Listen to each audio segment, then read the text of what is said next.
شبیر قمر بخاری، جو خدا رات کو درختوں کی ٹہنیوں پر بیٹھے پرندوں کو نیند میں گرنے نہیں دیتا، وہ تجھے اور مجھے کیسے بھی یار و مددگار چھوڑ سکتا ہے؟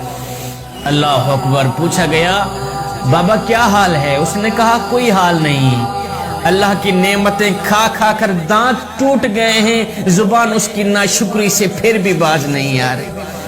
زندگی ملی تھی رب کی عبادت کرنے کے لیے، رب کو راضی کرنے کے لیے، مگر گزر رہی ہے کاغذ کے ٹکڑے کمانے کے لیے۔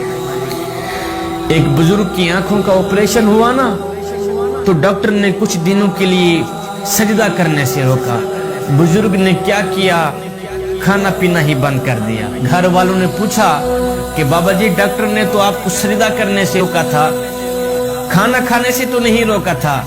بزرگ رو کر کہتا ہے کہ جس مالک کو سجدہ نہ کر سکوں اس کا رزق کھاتے ہوئے مجھے شرم آتی ہے۔ اے بندے آ جا اس کریم رب کے دربار پر، جو اپنوں کا بھی خیال رکھتا ہے، جو غیروں کا بھی خیال رکھتا ہے۔ آ جانا اس کریم رب کی چوکھٹ پر، جو اپنوں کو بھی رزق دیتا ہے، جو غیروں کو بھی رزق دیتا ہے۔ کیا کبھی ایسا ہوا ہے کہ اپنوں کے گھروں میں رحمت کی بارش برسائی ہو میرے مالک نے، اور غیروں کے گھروں میں نہ برسائی ہو؟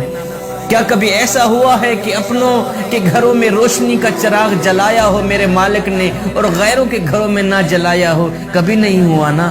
شبیر قمر بخاری کے بیانات سننے کے لیے ہمارا آفیشیل پیج